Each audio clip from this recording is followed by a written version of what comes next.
Just a little bit more about Jerry's Place that you may not know.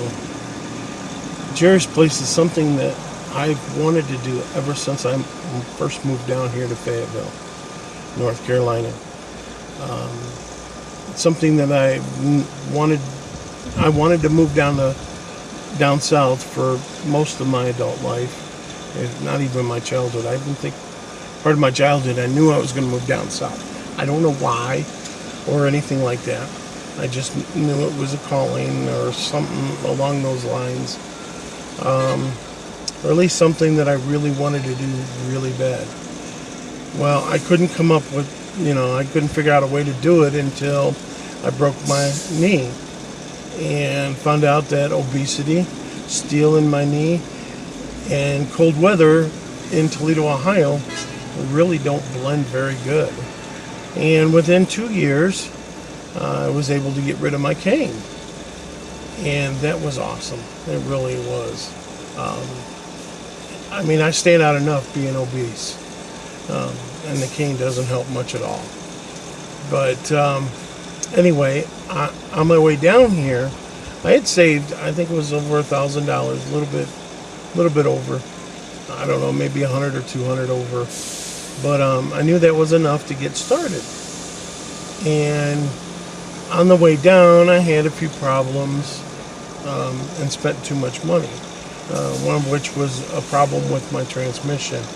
And that depleted most of my savings. So I lived at the truck stop for months out of my conversion van. Granted, I wasn't exactly homeless, but I wasn't.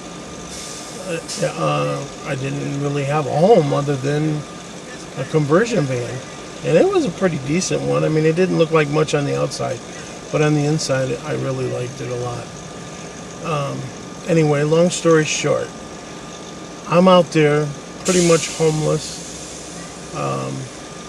thinking, man, if I ever got on my feet, I really want to do something for the homeless. And I got online and figured out, found some YouTube sites and stuff, some information on how to start a homeless shelter. And it's really not that bad. Once you got the property, it's just a matter of organization and, getting certain things. So I figured, well, yeah, I'm going to go for it. Well, for the first 6 years, I think it was, 6 years, it developed not just a homeless shelter, but a refuge out in the country. Because I dealt with soldiers, being in Fayetteville, North Carolina, and Fort Bragg is down here. They're connected. And I got, PTSD is real common with soldiers and everything. And I'm thinking, if there's any cure or the best treatment in the world for PTSD would have to be getting back to nature. Now, I think a lot of homeless people have PTSD or other related mental illnesses.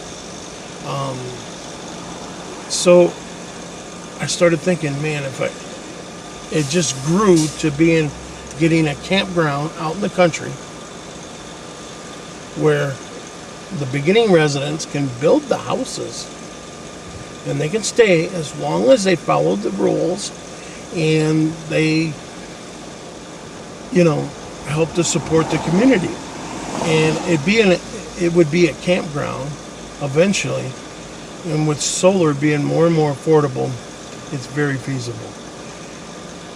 And monthly contributors, once the campground is complete, monthly contributors can come and stay for free on the weekends or during the week sometime and get served by the residents. That way it's a full circle. And it's not just a handout, it's a hand up. Because I don't believe in giving handouts. Anybody gives me anything, yes, it means something because somebody cared enough to give it to me. But it usually doesn't last. It fades over time. But if you give a hand up, it can last a lifetime. And so that's been my goal for so long. I've already accumulated on my own some of the equipment that I'm going to need for fundraising. I figure I'm going to do barbecues, hot dogs, chicken, even get a deep fryer for turkeys to do around the holidays and deliver them, and just try to go from there. And I've got probably about 50 to 75% of it. The rest of it is just a few little stuff like a canopy and a turkey fryer. But I have a conversion van that I'm going to go back on the road. And actually, I want to live the rest of my life doing this, or at least as long as I'm physically able to.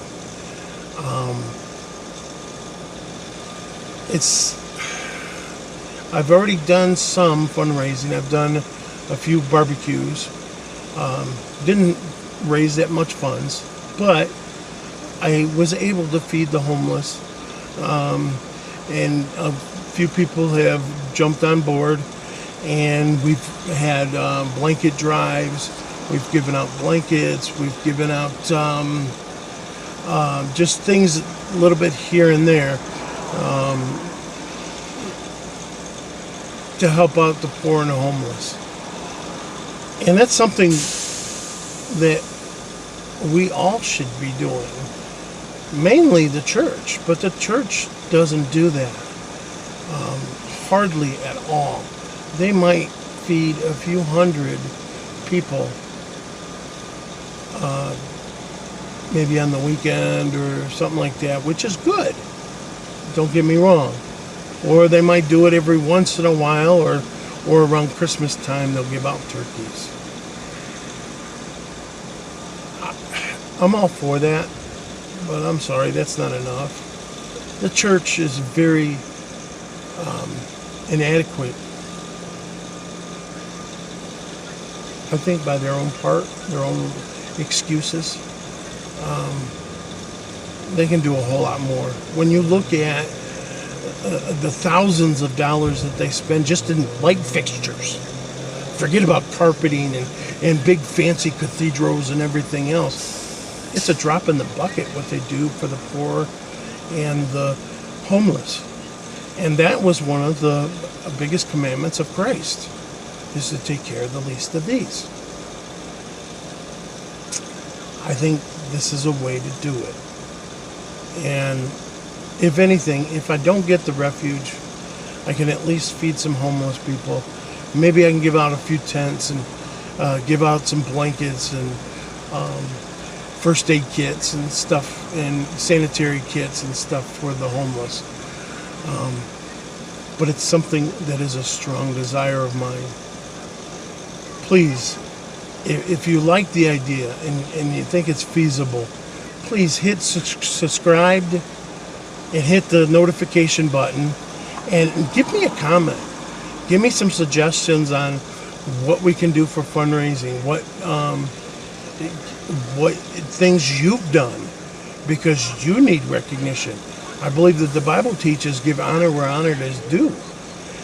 And let me just hear what you've done or what organizations you've been a part of, because I'm going to need a lot of help.